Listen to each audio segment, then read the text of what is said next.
नमस्कार बच्चों, मैं नया पब्लिक स्कूल से हिंदी के अध्यापिका निशा शर्मा आज आपको कक्षा चौथी की हिंदी प्रथम के पाठ दो गुलेलबाज लड़का कहानी को पढ़ा रही हूँ। इस कहानी के लेखक विष्णु पाणिनि। यह एक प्रसिद्ध उपन्यासकार और कहानीकार है।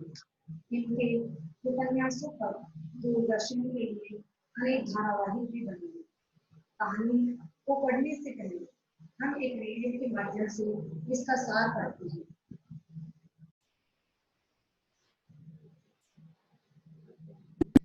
छठी कक्षा में थे तब उनका एक सहपाठी था बोधराज। वह बहुत कठोर हृदय का था। उसके हाथ में हर समय एक गुलेल रहती थी और वह अपने अचूक निशाने और क्रूरता के कारण अबोध पक्षियों को अपना निशाना बनाया करता था। निशाना लगाकर उनके घोंसले तितर बितर कर देना तथा पेड़ पर चढ़कर उनके अंडे उतार लाना तथा उनको तोड़ फोड़ डालना जैसी क्रूरता उस जालिम लड़के का शौक थी। उसे दूसरों को कष्ट देने वाले खेल ही पसंद थे। इसी कारण उसकी माँ तक उसे राक्षस कहा करती थी। लेखक के पिताजी की तरक्की होने पर मिले बड़े घर में जहाँ खूब पेड़ पौधे थे, वहाँ आसानी से शिकार मिल जाने के कारण बोधराज को वहाँ आना अच्छा लगता था। किंतु उसका आना लेखक की माँ को बिल्कुल नहीं सुहाता था। वे भी उसे राक्षस कहा करती थीं और उसके साथ लेखक का जाना उन्हें पसंद नहीं था। किंतु और कोई साथी न होने के कारण वे लेखक को यह सोचकर उसके साथ जाने देती थीं कि वह घर पर अकेला रहकर क्या करेगा। एक दिन उन्होंने ही लेखक से उसे गोदाम में ले जाकर पक्षियों के घोंसले हटाने का काम सौंपा, क्योंकि उन्हें लगता था कि यह काम वह आसानी से कर लेगा। उन्होंने लेखक के प्रश्न पर लेखक को यह समझाया भी कि वे उसे पक्षियों को मारने नहीं भेज रही हैं, बल्कि उसे केवल उनके घोंसले हटाने के लिए कह रही हैं। किंतु गोदाम में जाने के बाद जैसे ही बोधराज ने मैना का घोंसला देखा, जिसमें मैना के बच्चों की पीली पीली चोंचें दिखाई दे रही थीं, वैसे ही उसने गुलेल संभाल ली और जब तक लेखक उसे रोके तब तक उसने कंकड़ छोड़ दिया।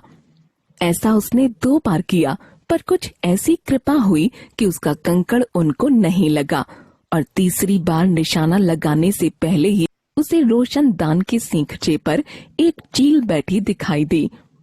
लेखक ने सोचा कि चील अपने घोंसले में लौटी होगी और वह घोंसला चील का ही होगा। किंतु बोधराज ने बताया कि यह घोंसला मैना का ही है, यहाँ चील का घोंसला नहीं है। यह चील तो यहाँ शिकार के लिए आती होगी। यह सुनकर लेखक को समझ में आ गया कि आए दिन कमरे के फर्श पर पंख और मांस के लोथड़े क्यों पड़े रहते थे। चील को मैना के बच्चों का शिकार करने आया देख जालिम बोधराज का हृदय बदल गया और उसने मैना के बच्चों को चील से बचाने के लिए चील पर कंकड़ चला दिया। किंतु कंकड़ छत पर लगा और चील उन्हें घूरने लगी। लेखक ने डरकर वहां से चलने के लिए कहा, किंतु बोधराज ने कहा कि यदि वे चले गए तो चील मैना के बच्चों को खा जाएगी। यह वाक्य बोधराज के मुंह से सुनकर लेखक को आश्चर्य हुआ। मैना का घोंसला तोड़ने आई बोधराज का मन परिस्थितियों ने पूरी तरह बदल दिया था। उसने चील पर गुलेल चलाने की जिम्मेदारी लेखक को सौंपी और मेज व कुर्सी लाकर चील से मैना के बच्चों को बचाते हुए घोंसले को उतार लाया और उसे गोदाम से निकालकर गैराज की दीवार के छोटे झरोखे में रख दिया, जहाँ चील नहीं आ सकती थी। इसके बाद उसने बच्चों को छुए बिना उन्हें पानी पिलाया और लेखक को भी उन्हें नहीं छूने दिया। शायद वह जानता था कि उन्हें छू लेने पर उनके माता पिता उन्हें स्वीकार नहीं करेंगे। अगले दिन वह गुलेल व कंकड़ की जगह मैना के बच्चों को खिलाने के लिए दाने लेकर आया और लेखक और बोधराज उन्हें दाना खिलाते हुए उनके करतब देखते रहे। तो बच्चों, हमने अभी इस कहानी का सार देखा था और सार को समझते हुए हमें यह पता चला कि बोधराज एक ऐसा लड़का था जो कि जीव जंतु को परेशान करता था, किंतु अंत में जाकर उसका हृदय परिवर्तन हो जाता है और वह छोटे छोटे जीवों और जानवरों के प्रति प्रेम की भावना दर्शाने लगती है। आइए इस कहानी का अध्ययन करते हैं। छठी कक्षा में पढ़ते समय मेरे तरह तरह के सहपाठी थे। मेरे मीन्स यहाँ किससे या लेखक से। उनमें से एक सहपाठी था बोधराज। सहपाठी क्या होता है? साथ में अध्ययन करने वाला या साथ में पढ़ने वाला। उससे हम सब डरते थे। किससे? बोधराज से। बड़ा जालिम लड़का था।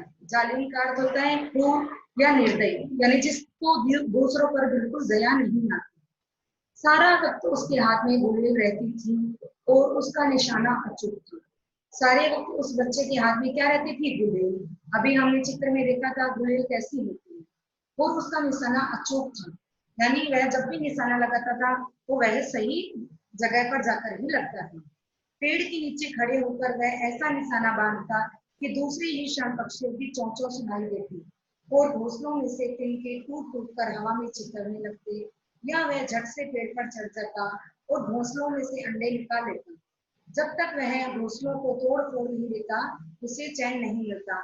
इन सब सारी बातों को देखकर हमें पता लग रहा है कि लड़का एकदम राक्षस प्रवृत्ति का था। उसे कभी भी कोई ऐसा खेल नहीं सोचता था जिसमें किसी को कष्ट नहीं पहुंचाया गया हो। वह हमेशा दूसरों को कष्ट पहुंचाने वाला खेल ही खेलता था। बोधराज की माँ भी उसे राक्षस कहा करती थी। किसी सब कारणों की वजह से बोधराज की माँ उसे राक्षस कहती थी। राक्षस का अर्थ है असुर या दैत्य। उन्हीं दिनों मेरे पिताजी की तरक्की हुई और हम लोग एक बड़े घर में जाकर रहने लगे। उन्हीं दिनों लेखक के पिताजी की तरक्की हुई, प्रमोशन हुआ और वह बड़े घर में जाकर रहने लगे। वहां भी बोधराज आने लगा। शायद उसे मालूम हो गया कि यहाँ शिकार अच्छा मिलेगा, क्योंकि उस पुराने घर में और घर के आंगन में अनेक पक्षियों के घोंसले थे। जब वह उस बड़े घर में गए लेकर तो वहां पर बहुत सारे पशु पक्षियों के घोंसले थे। घर के पिछले हिस्से में एक बड़ा गोदाम था। गोदाम क्या होता है? जहाँ की हम पुराना सामान एकत्रित करते हैं। तो घर के एक हिस्से में बड़ा गोदाम था। यहाँ पर कबूतरों का एक डेरा था। वहीं पर टूटे रोशनदान के पास एक मैना का भी घोंसला था। कमरे के फर्श पर पंख और टूटे अंडों और घोंसलों के तिनके बिखरे रहते थे, जिसकी वजह से क्या है, लेखक के घर में हर समय गंदगी रहती थी। बोधराज आता तो मैं उसके साथ घूमने निकल जाती। माँ को मेरा बोधराज के साथ घूमना अच्छा नहीं लगता था, मगर वह जानती थी कि मैं अकेला घर में पड़ा पड़ा क्या करूँगा। माँ भी उसे राक्षस कहती थी और उसे बहुत समझाती कि निरीह जानवरों को तंग नहीं किया करेगी।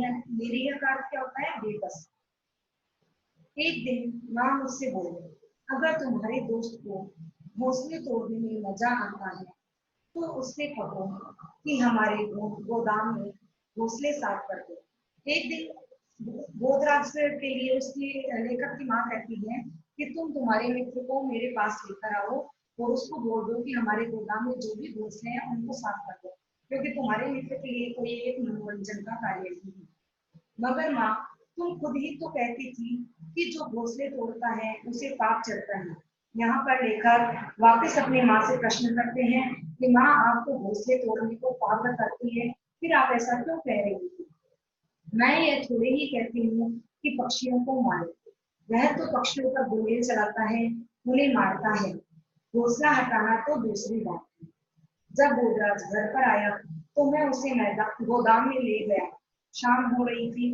कमरे में पहुंचे तो बला की बू थी। बला की बू यानी बहुत तेज बदबू आ रही थी और फर्श पर बिखरे हुए पंख और पक्षियों की भीड़। जब बोधराज को लेखक अपने घर के गोदाम में ले गया तो शाम का समय था। कमरे में चारों तरफ गंदगी हो रखी थी। मैंने बोधराज की ओर देखा तो उसने गुलेल संभाल ली और बड़े चाव से छत के नीचे मैना के घोंसले की ओर देख रहा। मैंने यानी लेखक ने जब बोधराज को देखा तो उसने अपने गुलेल को संभाल लिया और मैना के घोंसले की तरफ देखने लग गया, जिसमें से उभरे हुए तिनके रुई के फाहे हमें नजर आ रही थी। कबूतर अलग से दूसरी ओर शर्फे पर गुटर घूम करते हुए मटर गश्ती कर रहे थे। मटर गश्ती का अर्थ है मौज मस्ती। घोंसले में मैना के बच्चे हैं, बोधराज ने कहा और अपनी गुलेल साध ली। अब बोधराज ने अपने गुलेल साधते हुए घोंसले की तरफ देखना शुरू कर दिया। तभी मुझे घोंसले में से छोटे छोटे बच्चों की पीली पीली नन्ही चोंचे झांकती नजर आई। इनके माँ बाप कहाँ हैं, मैंने पूछा। लेखक ने बोधराज से पूछा कि इनके माँ बाप कहाँ हैं। चुग्गा लेने गए हैं, अभी आते ही होंगे। तब कहते हुए बोधराज ने गुलेल उठाई। बोधराज ने लेखक के प्रश्न का उत्तर दिया कि इनके माता पिता चुग्गा लेने के लिए गए हैं, अभी आते ही होंगे। मैं उसे रोकना चाहता था कि घोंसले पर गुलेल नहीं चलाए, पर तभी बोधराज की गुलेल से फुर की आवाज निकली और इसके बाद जोर की टन की आवाज आई। गुलेल का कंकड़ घोंसले से न निकलकर सीधा टीन की छत पर जा लगा। अब यहाँ पर हम देखते हैं कि बोधराज के गुलेल से है वो कंकड़ है वो निकल पड़ता है और कंकड़ कहाँ जाकर लगता है, टीन की छत पर लगता है। बच्चों, यहाँ तक हमने इस पाठ को पढ़ा है। कहानी को पढ़कर आपको क्या समझ में आया कि हमें जानवरों के साथ कैसा व्यवहार करना चाहिए? अच्छा व्यवहार करना चाहिए, उन्हें बिल्कुल भी परेशान नहीं करना चाहिए। आज की कहानी हम यहीं तक पढ़ते हैं। अब आगे की कहानी हम अगले अध्याय में पढ़ेंगे।